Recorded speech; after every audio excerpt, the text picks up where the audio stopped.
It is quite natural that we will have a down look when we are compared to the greater things than us. Either they may be the properties or the positions or the physical appearances, beauty or the strength, whatever it may be. But the word of God is saying like this: the race is not to the swift, nor the battle to the strong, neither still bread to the wise, nor yet riches to the men of understanding, nor favor to men of skill. But time and chance happen to them all. Solomon, according to his wisdom, quoted this thing in the word of God. And the same thing Apostle Paul in the New Testamental language is saying like this: victory is not of him who wills, nor of him who is running, but of God who shows mercy. So, in this 25th session of Prominent Biblical Facts, let us fill our hearts with an exhortation to concentrate on the mercies of God, not admiring and aspiring the great things on the world which are useless. Although God created mankind from only single man also, still there are different kinds of colors in man, still there are different kinds of languages, and still there are different kinds of positions in the world. And what man is doing, instead of praising God for the good color God gave to him, for the good height God gave to him, for the good position God gave to him, instead of that, what he is feeling? He is feeling proud. And what is destroying the man? That pride is destroying the man, and that pride is taking away him from the God's presence. So finally, man is missing the will of God. We all wish to have the good things in our life, but what is happening because of the good things? Pride is being developed in our hearts, and finally we are going astray from the God's presence. So God have decided a wonderful way to approach us. We will see it in the 1 Corinthians chapter 1. 1 Corinthians chapter 1 verse 26. For you see your calling. Now Apostle Paul addressing the church in the Corinth, he is saying that, for see your calling, brethren, how that not many wise men after the flesh, not many mighty, not many noble are called. There are people who are considered as noble, mighty and wise men, but there is no God's call for them. Verse 27, but God has chosen the foolish things of the world to shame the wise. In order to shame the wise, God have chosen not the people who are more wise, but the people who are foolish. And the God has chosen the weak things of the world to shame the things that are mighty. In order to shame the mighty, God did not have chosen more mighty man, but have chosen the weak things and the baseless things of the world, and the things that are despised God has chosen, and the things that are not, so that he might bring to nothing the things that are, so that no flesh should boast in his presence. In order to cancel all these boastings, in order to cancel all this pride, God had a wonderful approach towards the mankind, that God is choosing the people weak over the strong, foolish over the wise, and the people who are despised over the people who are considered as great. So it is the wonderful privilege for the man to be foolish if God chooses us. It is the wonderful privilege for man to be weak if God chooses us. Many strong people who are feeling pride and who are feeling great, that who are boasting themselves, they are missing the call of the God. Just like what happened in the days of Noah. There are people called Nephilim. In the normal language, we can call them as giants, people who are looking more and more stronger than others. What they have did? They started persecuting others. They started occupying the lands of others. They started developing against others. And finally, what happened? The wrath of the Lord was poured upon the world. And finally, what happened? They were dead, and the Noah who received the grace was alive. And in the days of Moses, what happened? There are 12 people who are sent out from Israel to inquire about the promised land. Out of them, 10 are wise men, and wise men gave a statement that people who are there are very much strong. We cannot conquer the land over there. The wise people who made a correct statement physically, finally got killed in the wilderness, and these two people, Caleb and Joshua, who are considered as the foolish people, were able to conquer the promised land. It's the God's wonderful privilege. And finally, what we can understand, and finally, in the days of David, what happened? People who are considered as a prominent man in Israel, Saul with all his army, are not having guts to deal with Goliath. But David, who is a man after God's own heart, who do not have any value in the society, who was being despised by his own brethren, was chosen by God to kill the giant Goliath, and finally victory came to Israel. That is how God is choosing the weak over strong, God is choosing the foolish over wise, and God is choosing over the despised people to over the prominent people. And in the New Testamental context, how we should receive the grace of the Lord, and what are the giants in our life, what is the Nephilim in our life. In the full message, let us try to understand and fill our hearts with an exhortation to make our lives not eligible for the great things in the world.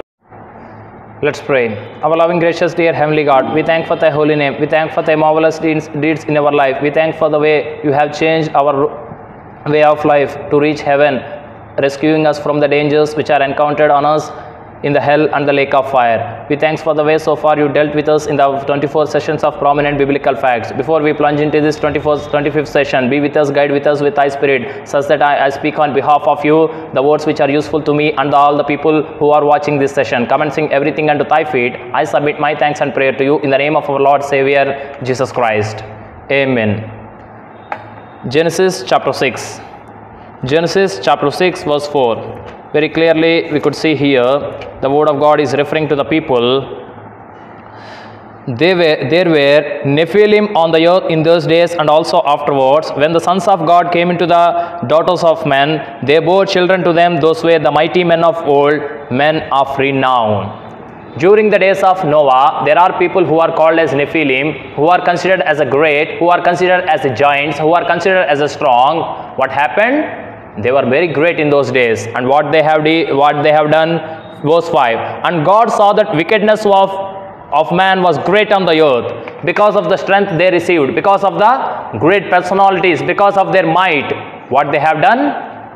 They did not praise God, or they did not walk worthy before God, but instead of that they have developed wrong feelings before the God, and finally God grieved that why I made man on earth. So to that extent, what happened?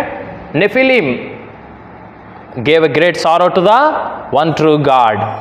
Genesis chapter 6 verse 8. But Noah found favor in the eyes of the Lord.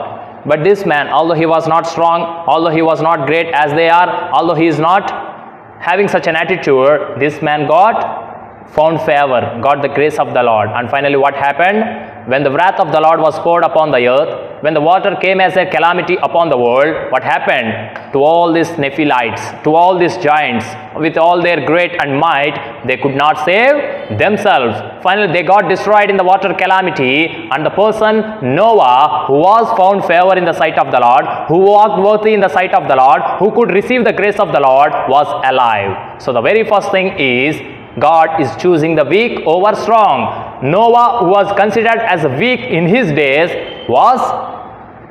could successfully pass through this calamity of water and found alive before the presence of God. And these people who are considered as a mighty man and warriors have got distracted in the presence of the Lord when the wrath was poured upon them. In the same manner, in our lives also, if we are strong, we should not boast about ourselves or should not feel pride. Instead of that, according to Romans chapter 12 verse 1, we should help others. If God made us strong, it is our responsibility to help others. Otherwise, when the wrath of the Lord will come upon us, we will not survive. It is a matter how strong we are, how mighty man we are. Now coming to the second concept, Numbers chapter 13 verse 32-33. So they gave to the children of Israel a bad report about the land that had searched, saying, the land throughout which we have gone to search out is a land that eats up its inhabitants. A land which is considered as a promised land, which God have promised to Abraham, Isaac and Jacob. The people of Israelites, from one tribe, one person, totally 12 persons went into the promised land. Out of these 12, 10 came with a bad report, saying that the promised land, or the land which God is giving, will kill the inhabitants, and all the people whom we saw in it are great stature. Looking at the personalities of the people who are there, they did not consider the God's strength. Verse 33. And there we saw the giant, the son of Anak, who came from the giants, and we were in our sight as grasshoppers, so that we were in their sight. So looking at their stature and looking at their height and personality, these persons, their confidence was shaken, and finally losing the faith in the Lord. These persons are intelligent. They are having the knowledge. With their knowledge, they started thinking and finally came to a conclusion that although the land is good, it is being occupied by the giants, we cannot possess it anymore. So with that bad report they came, but the people of Israelites are not blessed because of this intelligent people, because of the foolish people. See, Numbers chapter 14 verse 6 to 10. And Joshua the son of Nun and Caleb the son of Jephunneh, who were of those who spied out the land, tore their clothes. These two people are not intelligent as those 10 people, but these two people are. Verse 7, then they spoke to all the assembly of children of Israel, saying, the land that we passed through to search is an exceeding good land. It is a really exceeding good land. Verse 8, if the Lord is pleased with us, then he will bring us into the land and give it to us, a land that flows with milk and honey. According to the promise which he made to the Abraham and Isaac, God will enable us to conquer. So God is choosing here the foolish people over the intelligent people with their own intelligence, with their own IQ levels, have made a determination that we cannot possess that land which God gave unto us. They are the people that are giants and we cannot fight with them. Yes, it is true that you cannot fight with them. But Caleb and Joshua, how they are getting the strength and how they could know that if God is pleased in us, he will enable us to, because they are remembering the past that even Egyptians are much more stronger than Israelites. It is by the grace of God, it is by the mighty works of God, the people got delivered from the Egypt. And it is not the work of man, it is purely the work of God which have divided the Red Sea before the Israelites and made them pass through the city and enter into the wilderness.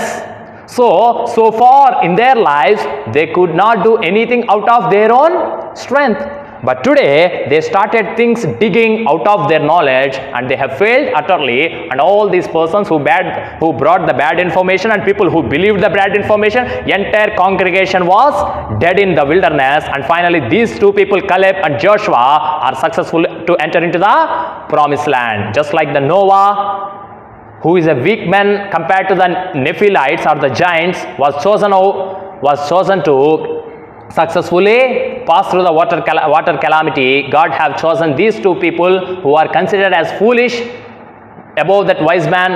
Other 10 people, God have chosen them to made them enter into the promised land. And the third thing here is 1 Samuel chapter 17. 1 Samuel chapter 17 verses 4 to 11. Here we could see that a man in the name of Goliath, a Philistine, coming before the Israelites, and what he is making a statement. Chapter 17 verse 4. Now there went out a champion of the camp of Philistines named Goliath from Gath, whose height was 6 cubits and a span. There is a perfect description of him about here. Verse 5, and he had a helmet of bronze on his head, and he was armed with a coat of mail, and the weight of the coat was 5,000 shekels of bronze, and he had bronze armor on his legs, and a bronze javelin between his shoulders. Now the staff of his spear was like a weaver's beam, and his spear had weighed 600 shekels of iron, and one bearing a shield went before him, and he stood and cried out to the armies of Israel and said to them, why have you come out to line up for the battle? Am I not a Philistine and you are servants of Saul? Choose a man for yourself and let him come down to me. If he is able to fight with me and to kill me, then we will be your servants. But if I prevail against him and kill with him, then you will be our servants and servers. And the Philistine said, I defy the armies of Israel this day. Give me a man so that we may fight together. And what happened in verse 11? When Saul and all Israel heard these words of Philistine, they were dismayed and greatly afraid. Here there are many prominent people in Israel also. Saul, with all his champions and all his armies, are not having enough courage to go before this giant who was called as Goliath. Now Jesse have sent his son David in order to know about the war, know about his own brethren. So David came over there, and what happened there? In the same chapter 17 verse 42 to 51, David was successful to go before this Philistine. No one had having courage. David, who is David? He was despised by his own brethren. When David is making inquiry about the war, what his brethren told him? Why you have leaving the flock of your father? Why you came here? We know that you are interested in the war, not in the flock. That is how he was despised by his own brethren. But God have chosen him.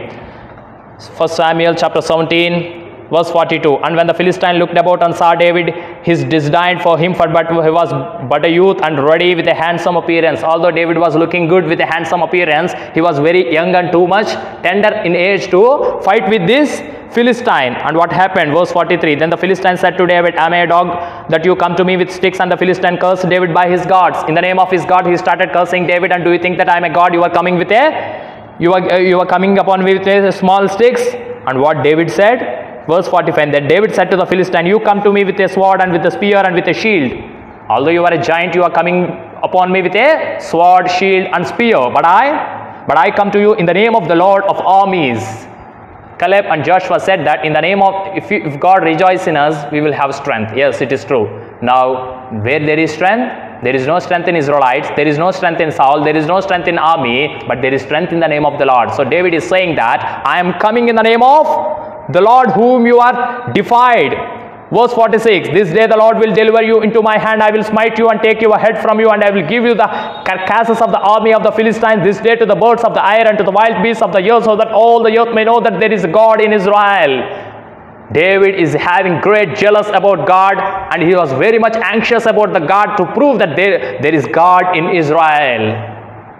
The people who are considered as wise, the people who are considered as strong, the people who are considered as a prominent people in Israel are not having guts to go before this Philistine Goliath. But this David, who do not have any importance in the society or even in his own family, being despised by brethren, came before this Philistine and making a strong statement on behalf of the one true God. I will today prove that there is God in Israel. Today, are you ready for such a life? God have chosen us for such a life. Are you ready for that life? Are you ready to prove that there is God in you? If you are ready to prove, the God will move on behalf of you. And what happened? And very clearly we can see that. Verse 49. Verse 50, so David prevailed over the Philistine with a sling and with a stone, and he smote the Philistine and slew him, but there was no sword in the hand of David. Having no sword in his hand, David was successful to win the war and battle against this and combat this Philistine and bring him to the ground, the Goliath. So this is how God is choosing the people who are despised or the people who are prominent in the society. So today, we want to be strong, we want to be wise, we want to be considered as the prominent people in the society. What will happen if we are wise? What will happen if we are strong? What it will happen if we have prominence in the society? Out of that, we are developing pride in our hearts and moving aside and astray from the God's presence, finally missing the will of God. But is God have choosing the foolish over the wise and choosing the weak over the strong, and finally the people who are despised, he is choosing over the prominent to give his victories. So writing to Timothy, Apostle Paul, what he is saying, 2 Timothy chapter 2 verse 1. 2 Timothy chapter 2 verse 1. What it is written here. You therefore, my son, be strong in the grace that is in Christ Jesus. Timothy, you should be strong. By what? Not by wise thinking, not by strong body, but not by with any other thing, but by the grace of the Lord, you should be strong. What is the grace of Lord? For God has not given us a spirit of fear, but of power and of love and of sound mind. Today God gave us God is giving us strength through His Spirit, and that Spirit is not a power and a love and of a sound mind. He is giving a power in His Spirit to control the entire body. That is what He is saying here. And coming to the verses 13 and 14, what we could study here. Hold fast the pattern of sound words that you have heard me and in faith and love that is in Christ Jesus. Verse 14, the good thing that was committed to you, keep by the Holy Spirit who dwells in us. There is a good thing which God have kept in our heart. There is a good thing which God kept in his Noah heart. What it is? Faith. Out of faith, he did what God commanded, and finally got rescued from the water calamity. And what Caleb and Joshua did? Out of faith, they believed that God will give us this promised land, and they were successful to conquer the promised land. And out of faith, David believed that God will kill this Philistine, and he was successful to kill that Philistine. So that very good thing, very good. Apostle Paul writing to Timothy is saying the same thing. The Holy Spirit who dwells in us, the good things. Today there is a good thing which is called as faith and love in our hearts. We should protect it through the Spirit of the Lord. And finally, what will happen? Apostle Paul is giving his own example that, but the Lord stood with me. Verse 4.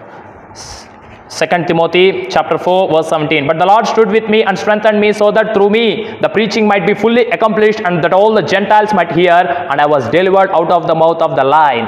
Although Satan, as a strong person, as a lion, came upon me, still by the grace of Lord, in order to accomplish the task which God have given me, I was strengthened by the Lord. O Timothy, be strong by the grace of the Lord. And becoming strong by the grace of the Lord, today whom we have to kill? We have to kill the Nephilim, we have to kill the Anakites, we have to kill the Goliath. Now that, let me explain you before I conclude. Let me show you the verse in Colossians chapter 3 verse 5, what we have to kill in this journey of life. In this journey of life, if you want to work worthy in the sight of the Lord, if you want to receive the grace of the Lord, and if you want to become strong, what you have to do? We are in the battle, and in this battle we should fight the good battle, and we have to kill. Colossians chapter 3 verse 5, very clearly Apostle Paul is saying that, therefore put to death. We have to put to death, not whom? Goliath, Anakites, the Nephilim, the giants, your members that are on the earth, your own members you have to put to death. What are those members? Fornication, uncleanness, passion, evil desire, and covetousness, which is idolatry. Today, we may not have the Anakites, we may not have the Goliaths, we may not have that giants in our life. But what are those giants? In order to conquer the promised land, Israelites have to kill the giants in order to conquer your own heart. God have given you the heart, and your heart is being defiled by all these things of fornication, uncleanness, passion, evil desire, and covetousness, which is idolatry, and you have to kill these giants from your heart. Yes, David killed Goliath. Yes, Caleb and Joshua were successful to kill the Anakites, and Noah was successful to pass through the water calamity and stand alive. God have given us this responsibility of killing these giants in our mind. These are the weaknesses. These became the members of our body. Today the enemy is not outside. The enemy is not around anywhere in the world, but the enemy is inside you, inside your heart. These giants are prevailing. These are the true giants and the true Nephilim in the New Testamental context. By the grace of the Lord, we should be strengthened, and Lord is on our side to rescue us from all the dangers, and our goal is to kill all these matters of giants which are written in the Colossians chapter 3 verse 5. Let God will fill our hearts with such a grace to overcome all these things. Amen.